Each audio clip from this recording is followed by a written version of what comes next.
उत्तर प्रदेश की राजनीति में ठाकुर समाज के नेतृत्व का दबदबा इतिहासों से ही है। वीपी सिंह और चंद्रशेखर जैसे पूर्व प्रधानमंत्रियों ने तो इसे जैसे कई बार साबित भी कर दिया। उत्तर प्रदेश की राजनीति में ठाकुर समाज के सबसे बड़े नेता को लेकर बहस नई नहीं है, लेकिन अगर सवाल भावनाओं का नहीं चुनावी रिकॉर्ड और जमीनी असर का हो तो तस्वीर ज्यादा साफ दिखती है। तीन नाम जो है हमेशा सुर्खियों में रहते हैं। पहला नाम है बृजभूषण शरण सिंह, दूसरा राजा भैया और तीसरे हैं धनंजय सिंह। बृजभूषण शरण सिंह संसद की राजनीति का अहम खिलाड़ी। बृजभूषण शरण सिंह ने चुनाव सिर्फ लड़े नहीं, जीते भी और जितवाए भी। 1996 वो साल था जब वो जीतकर पहली बार लोकसभा सदन पहुंचे, फिर दोबारा 1999 में सांसद बने, 2009 में फिर जीते, 2014 और 2019 दो बार फिर लगातार जीत हुई। यानी करीब 25 साल से ज्यादा समय तक राष्ट्रीय राजनीति में सक्रिय दखल बृजभूषण शरण सिंह का रहा है और उसके बाद कुश्ती संघ के अध्यक्ष भी रहे। कैसरगंज और गोंडा बेल्ट में उनका असर ऐसा रहा कि उनकी पसंद नापसंद ने विधानसभा उम्मीदवारों की किस्मत तय करती रही। भाजपा संगठन में ठाकुर वोट को एकजुट करने में उनकी भूमिका को नजरअंदाज नहीं किया जा सकता है, और नजरअंदाज नहीं किया जा सकता है उस स्थिति को जब पूरा पक्ष एक तरफ होकर बृजभूषण शरण सिंह के खिलाफ विरोध प्रदर्शन कर रहा था और बावजूद इसके बृजभूषण शरण सिंह के बेटे को कैसरगंज से लोकसभा में ना ही सिर्फ टिकट मिलती है बल्कि भारी भरकम जीत भी जीतते हैं। वे हार जीत से ज्यादा सिस्टम कंट्रोल करने वाले नेता माने जाते हैं। दूसरे नाम है रघुराज प्रताप सिंह उर्फ राजा भैया। उत्तर प्रदेश का सबसे अजय ठाकुर चेहरा राजा भैया माने जाते हैं।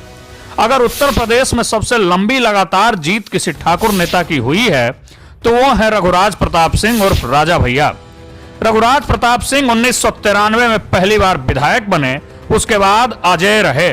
1996, 2002, 2007, 2012, 2017, 2022 और अब भी तक लगातार उस क्षेत्र से कुंडा सीट से विधायक बने हुए हैं।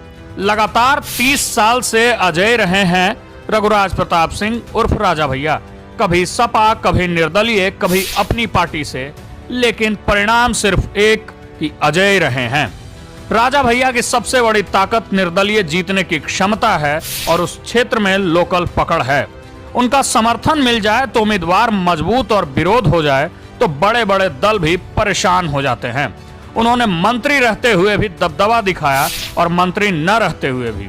यही वजह है कि उन्हें सिर्फ विधायक नहीं, क्षेत्रीय सत्ता का केंद्र कहा जाता है। तीसरे नाम धनंजय सिंह का है, जो जौनपुर बेल्ट के निर्णायक ठाकुर चेहरा हैं। धनंजय सिंह का कद राज्य भर में नहीं बल्कि जौनपुर और आसपास के इलाकों से लेकर पूरे पूर्वांचल और पूरे भारत के ठाकुरों के बीच में रहा है। 2002 में धनंजय सिंह पहली बार विधायक बने, फिर पुनः 2009 में वो लोकसभा का चुनाव जीते और उसके बाद तो जौनपुर और अगल बगल के क्षेत्र में जितनी भी लोकल चुनावें हुई उसमें धनंजय सिंह का सीधा दखल रहा और जिस भी प्रत्याशी का धनंजय सिंह समर्थन करते वो सीधे सीधे आसान जीत जाते। उनकी राजनीति विवादों से गुजरते रही हैं, लेकिन यह भी सच है कि उनके बिना जौनपुर का चुनावी गणित अधूरा माना गया है।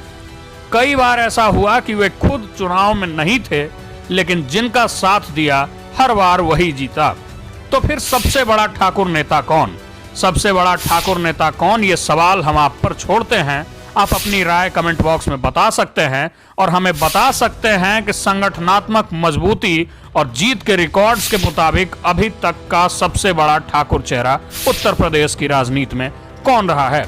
उत्तर प्रदेश की ठाकुर राजनीति एक कुर्सी, एक चेहरा नहीं, यह तीन अलग अलग ताकतों की पर्याय रही है।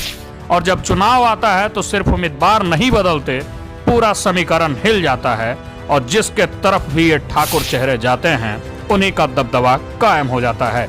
यही वजह है कि आज भी उत्तर प्रदेश की राजनीति में ठाकुर नेतृत्व सबसे ज्यादा चर्चा में है और आगे भी रहेगा। इसी तरह के तमाम अपडेट्स और खबरों के लिए मीडिया दर्शन के साथ बने रहें। मेरा नाम रवनीक राज है। बहुत बहुत धन्यवाद।